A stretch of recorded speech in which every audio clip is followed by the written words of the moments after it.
വണ്ടിയായിട്ട് പറഞ്ഞാലോ ഈ നാട്ടിൽ ഇതുപോലെ വണ്ടി അമ്മക്കെ ഉണ്ടാവും. ഒരു ജംഗ്ഷനിൽ കൊണ്ടിട്ട് ആൾക്കാർ പറയുന്നത് മറ്റേ പിള്ളേരെ വണ്ടിയാണ്. നമുക്ക് ആദ്യം തന്നെ വണ്ടി നല്ലൊരു അലോയ് ഇടണം. സ്റ്റീൽ പാത്രം വണ്ടിയിൽ ഒട്ടിയ കണക്ക് വെക്കണം. നമുക്ക് JCB ഡയറക്റ്റ് വണ്ടിമാർ കയറ്റാലോ? അപ്പൊ വണ്ടി കാണൂലല്ലോ.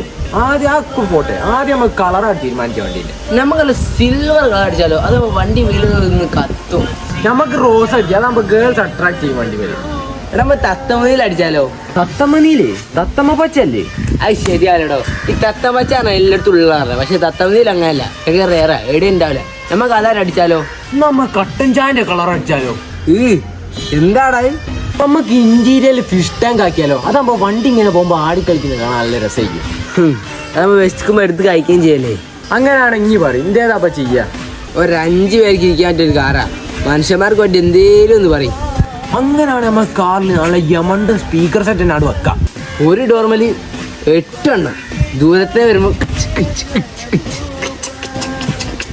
മെയിൻ ഭാഗം എഞ്ചിൻ മേലും ബേക്കിൽ ഡിക്കിൽ ഒരു സ്പീക്കർ വെക്കണം. അത് നമ്മൾ മുന്നിൽ വരുമ്പോൾ ബേക്ക് വരുമ്പോൾ ആകെ ഒരു പാട്ടേക്കും.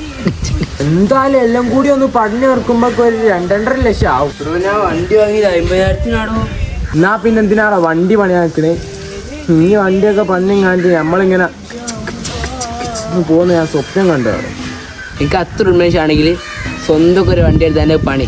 നമുക്ക് എൻ്റെ ബേക്കുത്തിന് വേണ്ടി എന്താണോ തന്നെയോ? എനിക്കറിഞ്ഞൂടെ പൈസ ഇറക്കില്ല ഒരു പരിപാടിക്ക് ഞാൻ ഉണ്ടാവില്ലാന്ന്. ഞാൻ ഓൺലി ഫോർ എൻജോയ്മെന്റ്.